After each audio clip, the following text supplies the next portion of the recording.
আসসালামু আলাইকুম ওয়া রাহমাতুল্লাহি ওয়া বারাকাতুহু। আমরা গত ক্লাসে ৩ নাম্বার যেই প্রশ্নটা এখানে ৩ নাম্বারই হবে যে প্রশ্নটা সেটাতে ইনকাম স্টেটমেন্ট বের করেছিলাম। আমাদের ইনকাম স্টেটমেন্ট নেট প্রফিট বের হয়েছিল ৳১৪,০০০। ভালো কথা। এরপরে আমাদের কি বলা হয়েছিল? এরপরে আমরা একটু যদি প্রশ্নটা দেখি তাহলে বলা হয়েছে যে ব্যালেন্স শিট বের করতে হবে। তো যেহেতু ব্যালেন্স শিট বের করতে হবে তাহলে আমাদের অবশ্যই কি বের করতে হবে? রিটেন আর্নিং বের করতে হবে। তাহলে আমরা লিখে ফেলি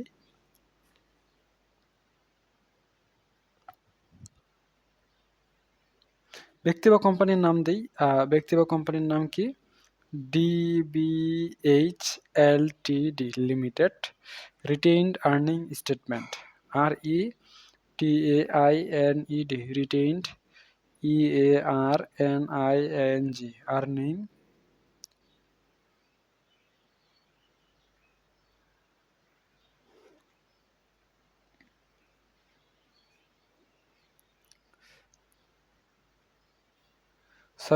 মনে করেছিলাম রেকর্ডিং শুরু হয়নি। যাই হোক, retained earning STA statement for the year ended for the year ended 31st December 2015 শেষ। তো রিটেন আর্নিংয়ে অনেকগুলো তথ্য থাকে।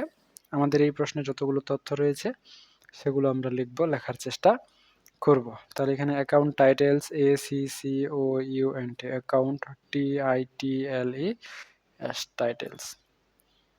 এই পাশে হবে কি? টাকা। ভালো কথা। তো শুরু করব কি দিয়ে?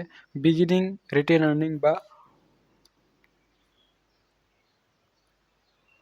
ওপেনিং রিটেন আর্নিং বা opening balance OPENING opening BALANCE যে কোনো একটা নাম দিলেই হলো। ওপেনিং ব্যালেন্স কোথায় পাবো? আমরা আমাদের ওপেনিং ব্যালেন্সটা পাবো ইয়াতে ট্রায়াল ব্যালেন্সে। ট্রায়াল ব্যালেন্সে রিটেন আর্নিং আছে 20,000। ট্রায়াল ব্যালেন্সে রিটেন আর্নিং আছে কত? 20,000। তাহলে এটা আমরা প্রথমে লিখে দিলাম।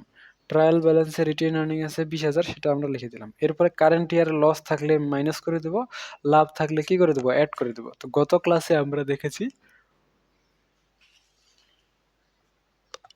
14,000 টাকা লাভ আছে। যদি লাভ থাকে তাহলে অ্যাড করে দেবো। অ্যাড কি? Current year profit CURRENT current year PROFIT current year profit বা চলতি বছরের লাভ। কত চলতি বছরের লাভ? চলতি বছরের লাভ হচ্ছে আমাদের 14,000 টাকা। এরপরে আমরা দেখব আমাদের প্রশ্নে আর অন্য কোনো তথ্য দেওয়া আছে কি নাই। আমরা আমাদের ট্রায়াল ব্যালেন্সে তো সাধারণত অন্য তথ্য থাকে না, তারপরেও আমরা দেখি ক্যাপিটাল আসবে না, ইনভেন্টরি মজুদ পণ্য এটা আসবে না, জেনারেল এক্সপেন্স খরচ এটা আসবে না। এদিকে কোনো তথ্যই দেওয়া নাই, শুধু অ্যাডজাস্টমেন্টটা বাকি আছে। তো আমরা যদি অ্যাডজাস্টমেন্টটা দেখি, ইন্ডিং ইনভেন্টরি, আচ্ছা এখানে বলছে ডাইরেক্টর ডিক্লেয়ার্ড ডিভিডেন্ড 10%।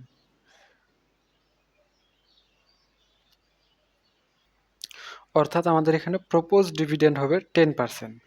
তাহলে এই টাকাটাও আমরা কি থেকে মাইনাস করে দেবো? রিটেন আর্নিং থেকে মাইনাস করে দেবো। কেন?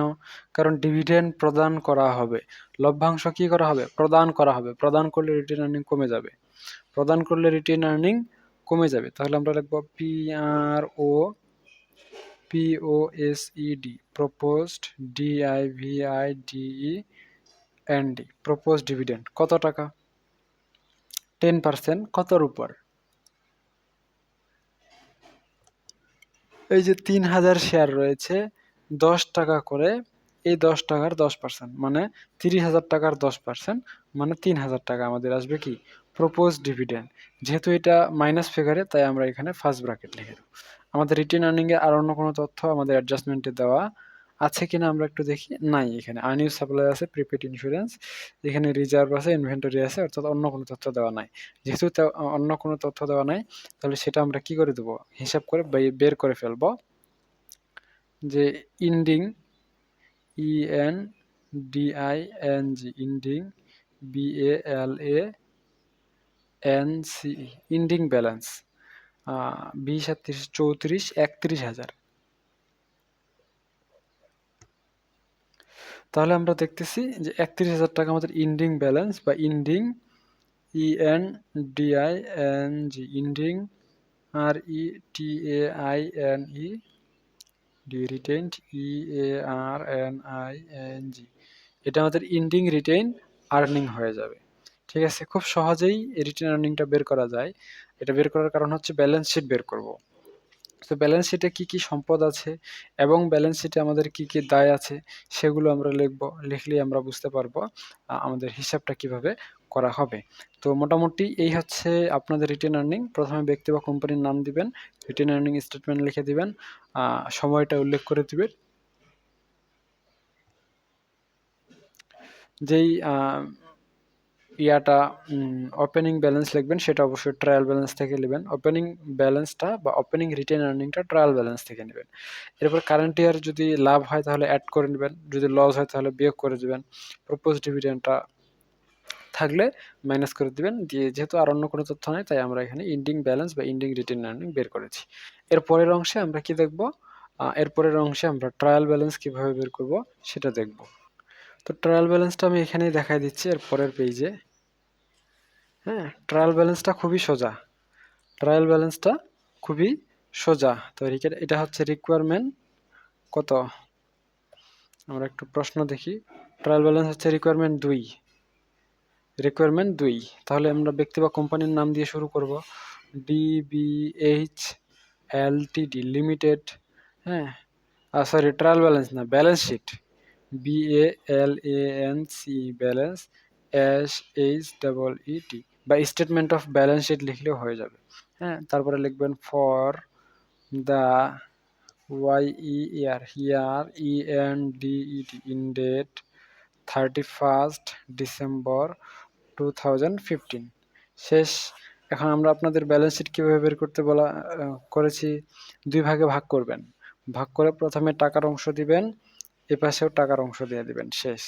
এখানে লিখে দিবেন অ্যাকাউন্ট টাইটেলস সরি, এখানে প্রথমে লিখে দিবেন অ্যাসেটস ASSETS অ্যাসেটস, আর এখানে liabilities LIA Laya BILITIS liabilities plus owners equity বা শুধু লায়াবিলিটিস লিখলেও চলে যাবে। এখানে হচ্ছে টাকা, এখানেও হচ্ছে টাকা। তো এর আগে আমরা কি করছিলাম যে মাল্টি স্টেপ ব্যালেন্স শিট বের করেছিলাম, মানে কোনটা ফিক্সড অ্যাসেট, কোনটা ফিক্সড লায়াবিলিটিস, কোনটা কারেন্ট অ্যাসেটস, কোনটা কারেন্ট লায়াবিলিটিস, কোনটা ইনভেস্টমেন্ট, সেইভাবে লিখেছিলাম। তো সেভাবে যদি কেউ না পারেন তাহলে কিভাবে লিখবেন সেগুলো যদি বুঝতে না পারেন, সেক্ষেত্রে আজকে যে নিয়মে আপনাদের করাই দিব এই নিয়মে আপনারা অঙ্ক করবেন।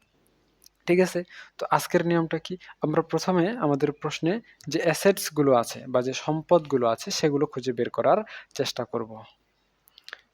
তাহলে আমরা একটু প্রশ্নে দেখি আমাদের এখানে অ্যাসেটস কি কি আছে বা সম্পদ সমূহ কি কি আছে। তো সেগুলো খুঁজলেই পেয়ে যাব।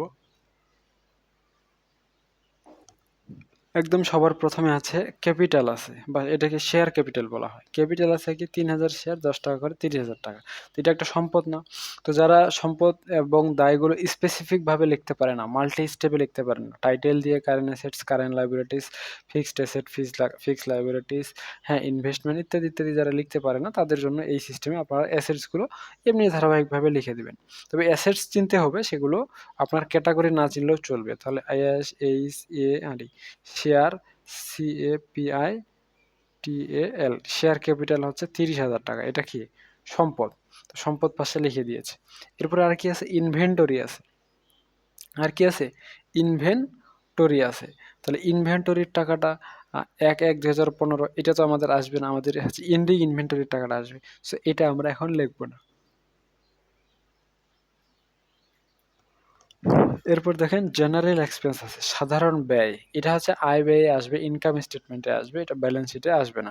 যেটা ইনকাম স্টেটমেন্টে আসে ওটা কি ব্যালেন্স শিটে আসে না। এরপর আছে ওয়েজ, মজুরি, এটাও ব্যয়, এটা আমাদের ইনকাম স্টেটমেন্টে আসবে, ব্যালেন্স শিটে আসবে না। Purchase and sales, purchase and sales, এটাও আমাদের ইনকাম স্টেটমেন্টে আসছে। এরপরে দিয়েছিলাম আমরা প্রিপেইড ইন্স্যুরেন্স।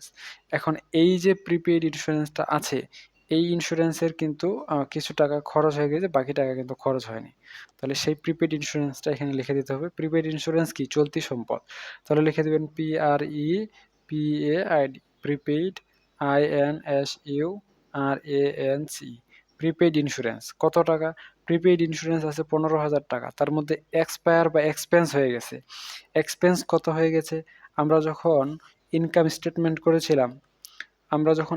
স্টেটমেন্ট করেছিলাম, তখন আমাদের এই ইন্স্যুরেন্সের টাকাটা হিসাব করা হয়েছিল। তো সেটা কোথায়? এই যে ইন্স্যুরেন্স এক্সপেন্স, ইন্স্যুরেন্স খরচ হয়ে গেছে 11,250 টাকা।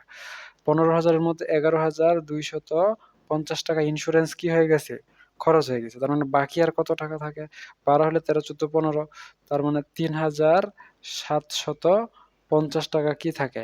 প্রিপেইড অবস্থায় থাকে। বাকিটা তো এক্সপেন্স হয়ে গেছে। হুম, তাহলে এ পর্যন্ত ঠিক আছে। প্রিপেইড ইন্স্যুরেন্স সম্পদ, সম্পদ পাশে লিখে দিয়েছি। এরপরে আছে জেনারেল রিজার্ভ। জেনারেল রিজার্ভটা কি? দায়। জেনারেল রিজার্ভ 8,000, এটা কি? দায়। তাহলে আমরা এখানে এই পাশে লিখে দেবো liabilities plus honours equity, GENERAL, general, RESURVE, general reserve হচ্ছে 8,000 টাকা। সাধারণ রিজার্ভটা কি?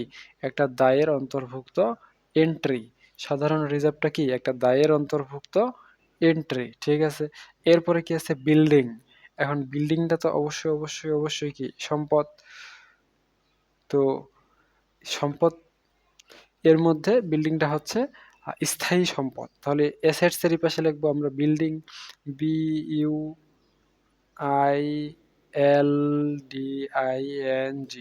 বিল্ডিংটা হচ্ছে স্থায়ী সম্পদ বা ফিক্সড অ্যাসেটস।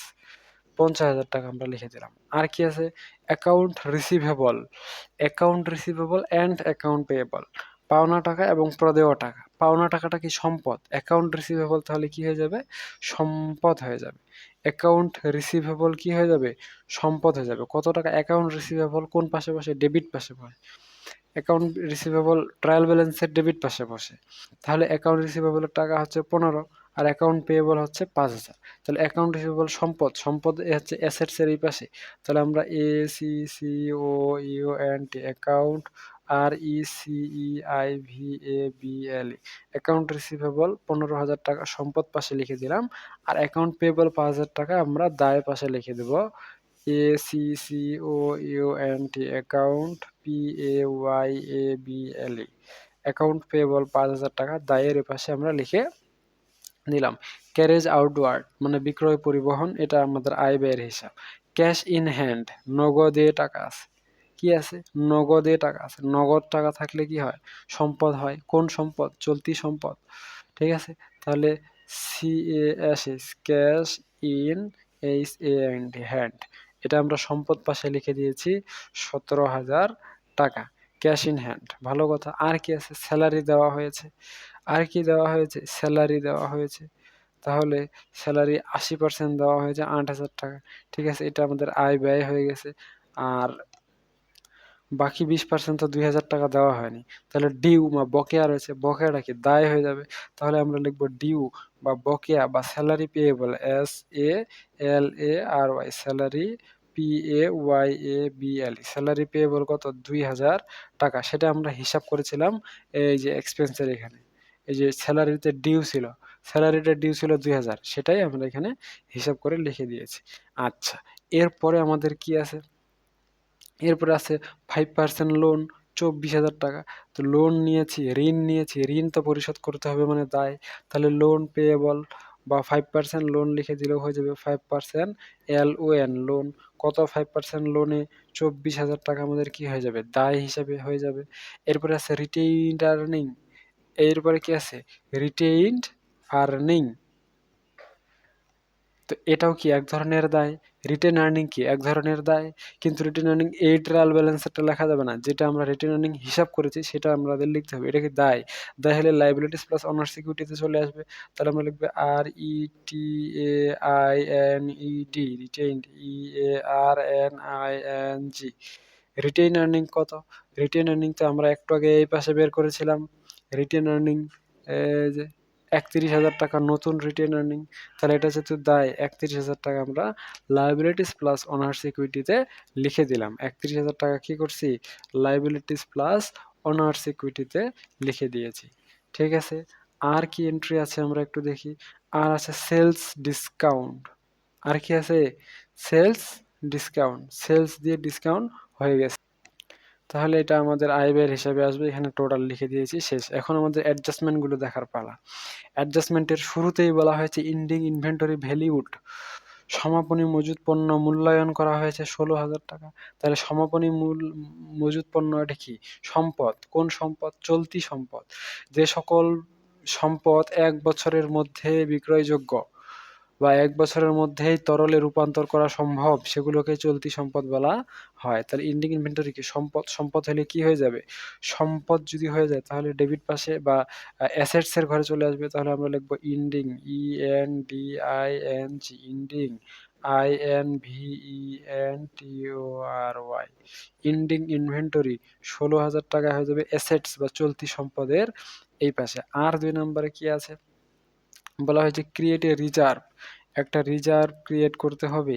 কিসের জন্য? For bad debt at 5% on account receivable. Account receivable এর উপর 5%, অ্যাকাউন্ট রিসিভেবল এর উপর 5%। তাহলে এটা কি? এটা একটা অ্যাকাউন্ট রিসিভেবল এর উপর 5% যদি হয় তাহলে এটা একটা কি হয়ে যাবে? দায় হয়ে যাবে। ব্যাড ডেপ এক্সপেন্স, ব্যাড ডেপটা কি? একটা দায় হয়ে যাবে। ঠিক আছে? সেটা অ্যাকাউন্ট রিসিভেবল থেকে কমে যাবে।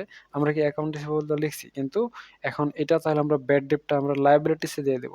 তাহলে BAD DEBTS bad depth. Bad depth কত?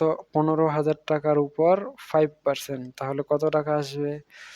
১,০০০ এর এখানে হচ্ছে ৫০০ আর ওখানে হচ্ছে ২৫০, তাহলে ৭৫০।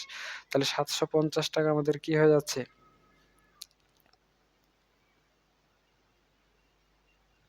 এখানে লিখে দিচ্ছি লায়াবিলিটিস।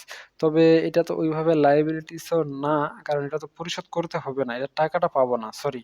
এই লায়াবিলিটিস টাকাটা পরিশোধ করতে হবে না। তাহলে এখানে আমরা লেস করে দেব। জাস্ট লেস করে দেব BAD bad DEBT bad debt. এটা আমরা পরিশোধ করব না, কিন্তু এই টাকাটা আমরা পাবো না।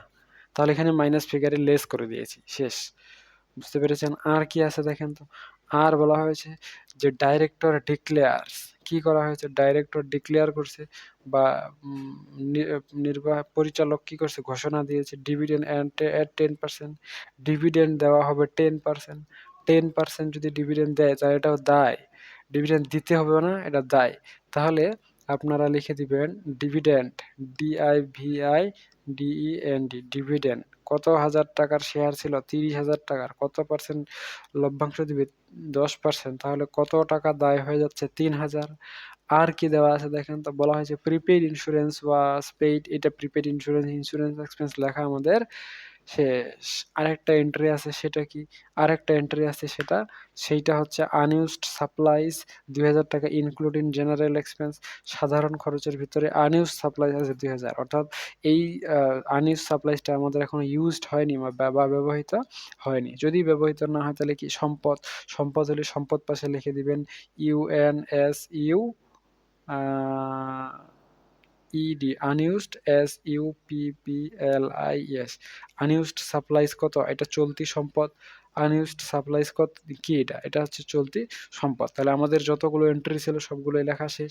আমরা একটু মনে মনে যোগ করার চেষ্টা করে দেখি উভয় পাশেই সমান হয়েছে কি না। উভয় পাশেই সমান হয়েছে কি না। তাহলে ৩০,০০০ যোগ ৩৭৫০ যোগ না বিয়োগ দিয়ে দিয়েছে। যোগ ৩৭৫০ যোগ ৫০,০০০ যোগ ১৫,০০০ যোগ ১৭,০০০ যোগ ১৬,০০০ যোগ ২,০০০ বিয়োগ ৭৫০। তাহলে ১,৩৩,০০০ টাকা আসতেছে। হিসাব কি কোথাও ভুল গেছে নাকি?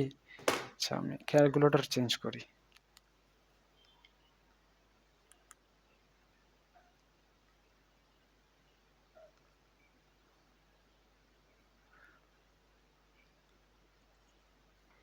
আচ্ছা, একটা ভুল করে ফেলেছি আমি, সেজন্যই তো বললাম এত ভুল তো হওয়ার কথা না। শেয়ার ক্যাপিটাল, প্রথমেই কি এটা ভুল করেছি?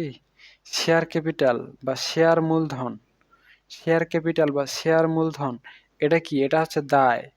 শেয়ার মূলধন কি? দায়। এটা হচ্ছে মালিকের সম্পদ কিন্তু প্রতিষ্ঠানের দায়। এই শেয়ার ক্যাপিটালটা কি? মালিকের সম্পদ, প্রতিষ্ঠানের দায়। ঠিক আছে? তাহলে শেয়ার ক্যাপিটালটা এই পাশে চলে আসবে। SHARE, share, CAPITAL,